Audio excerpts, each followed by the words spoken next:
주신 하나님의 말씀은 요한복음 7장 37절에서 44절까지 말씀을 나누도록 하겠습니다. 7장 37절에서 44절까지 한 목소리로 같이 봉독하겠습니다. 시작. 명절 끝날고 큰 날에 예수께서 서서 외쳐 이르시되 누구든지 목마르거든 내게로 와서 마시라. 나를 믿는 자는 성경에 이름과 같이 그 배에서 생수의 강이 흘러나오리라 하시니 이는 그를 믿는 자들이 받을 성령을 가리켜 말씀하신 것이다. 예수께서 아직 영광을 받지 아니하셨으므로 성령이 아직 그들에게 계시지 아니하시더라. 이 말씀을 들은 우리 중에서 어떤 사람은 이 사람이 참으로 그 선지자라 하며 어떤 사람은 그리스도라 하며 어떤 이들은 그리스도가 어찌 갈릴리에서 나오겠느냐. 성경에 이르기를 그리스도는 다윗의 씨로 또 다윗이 살던 마을 베들레헴에서 나오리라 하지 아니하였느냐 하며 예수로 말미암아 우리 중에서 책론이 되니 그 중에는 그를 잡고자 하는 자들도 있으나 손을 대는 자가 없었더라. 아멘. 사랑하는 성도 여러분, 평안하십니까? 오늘 말씀은 일주일 동안 계속되는 초막절 기념 축제로 실로암 연못에 물을 길어 제단에 붓는 의식, 초막절에 행하던 의식이 마무리되고 있는 상황입니다. 이 의식은 이스라엘이 광야 생활을 할 때 하나님께서 반석에서 물을 내어주셨던 것에 대해 감사하고 또한 약속의 땅에서 농사 짓는데 부족하지 않도록 비를 내려달라는 기원을 담은 예식이었다는 거죠. 그래서 6월절, 무교절, 초막절로 이어지는 가운데서 오늘 초막절 행사가 이루어지고 있는 겁니다. 이사야 12장 3절에 너희가 기쁨으로 구원의 우물들에서 물을 기르리로다 이렇게 말씀했던 것처럼 이 물이 주는 의미가 있는 거죠. 예수님은 이 마지막 날의 의식을 보면서 이 의식에 담긴 영적인 의미를 오늘 가르쳐 주시고 있습니다. 이때 흘러 내려가는 물은 종말에 이루어질 하나님의 통치, 하나님이 부어주실 은혜와 성령을 상징하는 것이다. 오늘 이 물은 의식에서 나오는 이 물은 결국 하나님의 은혜와 성령을 상징한다. 그런데 예수님은 당신이 바로 그 물을 공급하신다고 오늘 선언하고 있는 거죠. 누구든지 목마르거든 내게로 와서 마시라. 나를 믿는 자는 성경의 이름과 같이 그 배는요 마음을 담고 있죠. 그리고 그 마음에서 생수의 강이 흘러나오리라 이렇게 말씀하시는 거죠. 예수님을 마시면 그 물이 내 안에 들어와 생수의 강이 된다는 겁니다. 너무 놀라운 표현 아닙니까? 이 배에서 이 마음에서 생수의 강이 흘러넘쳐서 성령의 강이 흘러넘쳐서 세상을 변화시킬 수 있게 되는 거죠. 고로 예수님을 믿는다는 것은 성령을 받고 성령과 함께 생활하는 것을 이야기하는 겁니다. 그래서 신앙생활의 핵심은 성령을 받았느냐, 성령과 함께 할 수 있느냐, 함께 하고 있느냐 여기에 달려 있다는 겁니다. 신앙생활이 힘들 때는요 내가 정말 성령 충만한 삶을 살고 있느냐 이것을 좀 되돌아볼 필요가 있는 거죠. 성령이 함께 해야 신앙생활도 가뿐해지는 겁니다. 날아다닐 수 있는 거예요. 그래서 성령 충만하느냐 생수의 강이 내 배에서 흘러나오리라 오늘 예수님 말씀하신 거죠. 예수님은요 에스겔이 기록한 것처럼 성전에서 흘러나온 물이 처음에는 발목까지 차다가 무릎까지 그리고 허리까지 나중에는 사람을 띄워 물의 흐름에 따라 사람을 이동시키는 큰 힘을 지니고 있다. 에스겔서에서 이야기한 그 환상을 이야기하시는 거죠.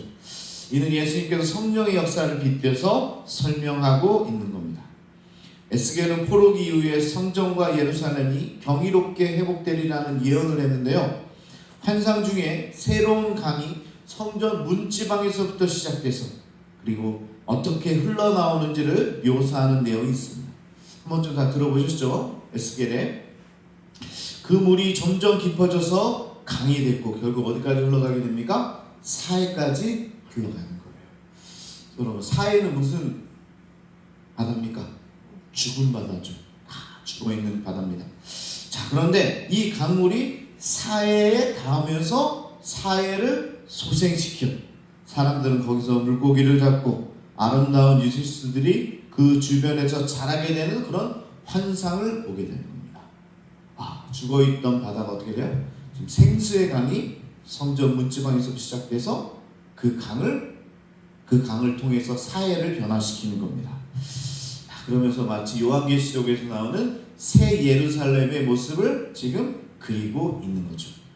자, 이렇게 죽어가는 모든 것들이 예수님으로부터 성령의 역사가 시작되어 강물처럼 불어나게 되고 살게 된다라는 거죠. 오늘 예수님께서 오늘 이 말씀을 통해서 에스겔서에서 이야기하는 환상과 빗대어서 오늘 설명하는 겁니다. 이 일이 오순절 성령 강림 이후에 과거에는 상상할 수 없었던 성령의 역사가 실제적으로 이제 일어나게 되는데요. 성령이 충만한 삶을 살아가게 되면 죽어가던 가정이 살아가고 소망 없이 사는 공동체에 뭐가 생깁니까? 희망이 생기게 되고 또한 어떤 문제도 문제로 여기지 않게 되고 우리가 문제에 봉착하게 되는 것은 결국은 성령 충만하지 않기 때문에 얕은 물에 배를 띄우기 때문에 일어나는 일이라는 것입니다. 자, 성령이 충만하게 되면요, 물이 불어나게 되고 죽었던 바다도 살리게 되는 역사가 일어나게 된다.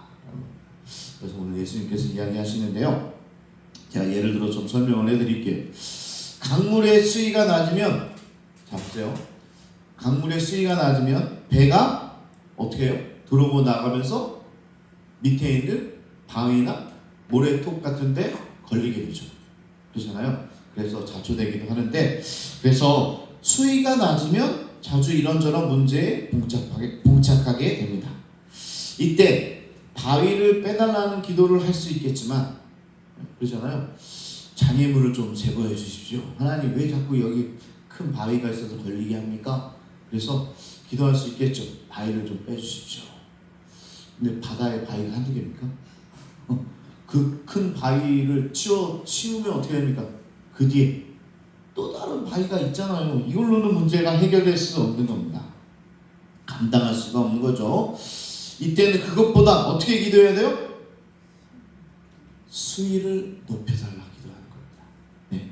물을 더 흐르게 하셔서, 물을 더 보내주셔서 물의 수위를 높여달라. 이게 우리의 기도의 방법이 되어야 한다는 거죠. 수위가 높아지면 바닥에 있는 바위의 숫자는 고려 대상이 아닙니다.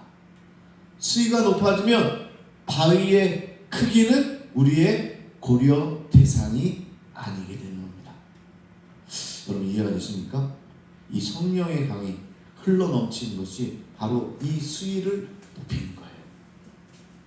물이 바위 위로 넘치게 되면 배가 힘들리지 않고 이 바위를 넘어가게 됩니다. 바위가 밑에 있는지도 몰라요.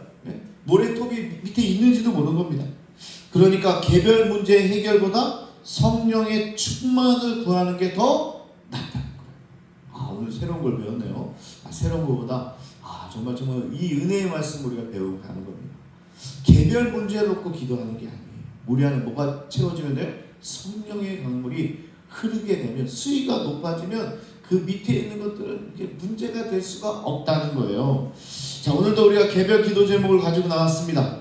그것을 놓고 기도하는 것도 참 좋은데요, 오늘 예수님이 주시는 영생하도록 솟아내는 샘물, 그 성령이 충만해지면 그런 세상적인 문제들은 저절로 사라져요.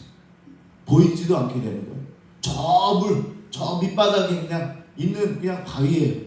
나중에 그냥 수중으로 들어가서 그렇게 스쿠버나 할 때 그때 보이는 바위지 우리에게 전혀 걸림돌이 될 수 없다는 겁니다. 우리 안에 성령이 충만해지기 때문에 그런 거죠. 그래서 오늘도 여러분 성령 충만을 놓고 기도하시기 바랍니다. 오늘 그걸 얘기하는 예수님께서 생수의 강이 흘러서 내 배에서 생수의 강이 흘러 넘치게 됩니다.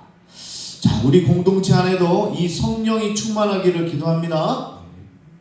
초대교회도 여러 가지 문제가 없었겠습니까? 그러나 자, 우리는 초대교회를 그리고 그런 교회로 돌아가기를 원하잖아요. 그 이유는 다른 게 아니라 이 초대교회가 문제를 가지고 있었지만 성령 충만한 공동체였기 때문에 그렇다는 거예요. 성령이 함께 하심으로 어려움 가운데서도 오히려 어마어마한 사역을 감당했다는 겁니다. 우리 교회도 마찬가지여야 되는 거죠. 가장 먼저 이 성령의 충만함을 놓고 기도해야 됩니다. 우리 교회 지금 상황의 여러 가지 문제들은 보이지 않게 되는 거죠. 우리가 성령의 충만함으로 나아가기 때문에 그렇습니다. 그래서 오늘 예수님이 주시는 생수를 마심으로써 우리 안에 생수의 강이신 성령이 들어오게 되고 그 성령의 능력으로 이 교산 지역을 새롭게 변화시키는데 우리가 사용받기를 원한다라는 말씀이죠. 자, 그래서 오늘 예수님께서 이야기하는 것은 성령을 지금 이야기하고 계신 거예요. 우리 또 해설을 해놨는데 예수께서 아직 영광을 받지 않으셨으므로 성령이 아직 그들에게 계시지 않았더라. 지금 아직 성령이 그들 가운데 있지는 않지만 오늘 예수님께서 오늘 생수의 강을 말씀하시면서 이 성령에 대한 이야기를 하고 계신다.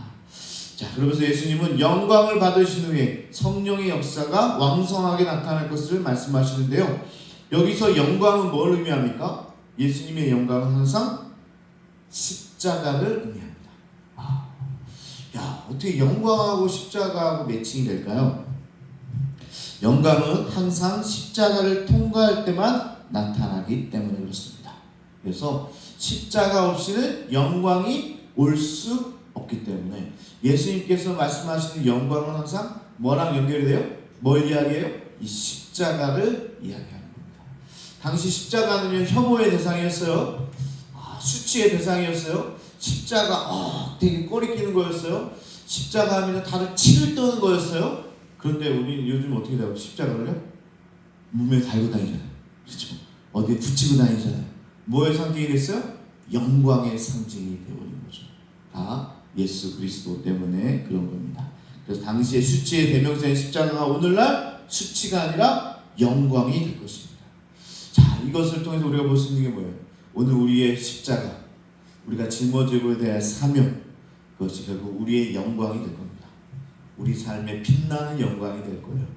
지금 여러분 가운데 맡겨진 사명, 이 어려움들, 십자가, 그런데 지나가기만 하면 그것이 생수의 강이 흘러 넘쳐서 성령을 통해서 감당할 수 있게 된다면 여러분의 삶에 나중에 영광의 면류관이 될 줄로 믿습니다. 여러분 믿으시기 바랍니다. 그래서 나의 문제, 어려움, 지금 봉착된 것 나중에 하나님께서 보석으로 만들어 주시고 단련된 금으로 만들어 주시고 영광으로 채워 주실 줄로 믿는 거죠. 자, 마지막으로 오늘 예수님의 말씀에 또다시 이제 논쟁이 일어납니다. 한쪽에서는 예수님은 선지자라고 하고 또 다른 누구는요, 야, 정말 이렇게 말씀을 하시니 그리스도가 아니냐? 그랬더니 그 옆에서 야, 무슨 소리냐? 그리스도가 어찌 갈릴리 시골에서 날 수 있느냐? 이제 막 예수님이 이제 말씀을 하시니까 막 논쟁이 막 일어나는 거죠. 여전히 막 쫓아가는 사람도 있고 반문하는 사람도 있는 겁니다. 진리 앞에서 여전히 나뉘게 되고 있죠. 실은 예수님조차도 논쟁으로 알 수 있는 분이 아니라 성령께서 가르쳐 주셔야, 성령께서 그런 믿음을 주셔야 그리스도로 고백할 수 있게 된다는 것을 오늘 보여주는 겁니다. 예수님조차도요, 예수님을 믿을 수 있는 것조차도요, 누가 알려주셔야 돼요? 성령이 들어와야 됩니다. 성령이 들어와야 예수님을 그리스도로 고백하게 되는 거죠. 그래서 우리가 전도하기 나가기 전에 성령을 위한 기도를 하잖아요. 저도 오늘 앞으로 좀 제가 지난 화요일날 세미나를 하나 들었는데 성령의 임재를 놓고 기도를 많이 해라고 하더라고요. 그래서 예배 때도 성령을 부르는 예배, 찬양, 그리고 기도 많이 하라고 그러더라고요. 왜냐하면 성령이 들어와야, 성령이 충만해야 귀가 열리는 거예요. 아무리 제가 열심히 설교를 해도 성령이 있지 않으면요, 마음에 들어오지 않는다. 그래서 설교학제 강의를 들었는데, 그래서 기도하려고 해요. 성령 충만한 예배를 드려야 우리의 삶이 변화되는 겁니다. 말씀이 들어오고 삶이 변화되는 거죠. 자, 오늘도 우리 함께 기도하기를 원합니다. 예수님 우리 안에 오셔서 성령의 생수의 강이 충만하도록 도와주옵소서. 오늘도 성령 충만을 사모합니다. 이를 통해 모든 문제를 극복하고 능력 있는 삶을 살게 하여 주옵소서. 오늘도 이렇게 기도함으로써 오늘도 승리의 삶을 살게 되는, 성령 충만을 통해서 승리의 삶을 살게 되는 우리 공동체가 되기 원합니다. 이 시간 우리 주여 한번 부르시고 우리 통성으로 함께 기도하겠습니다. 주여.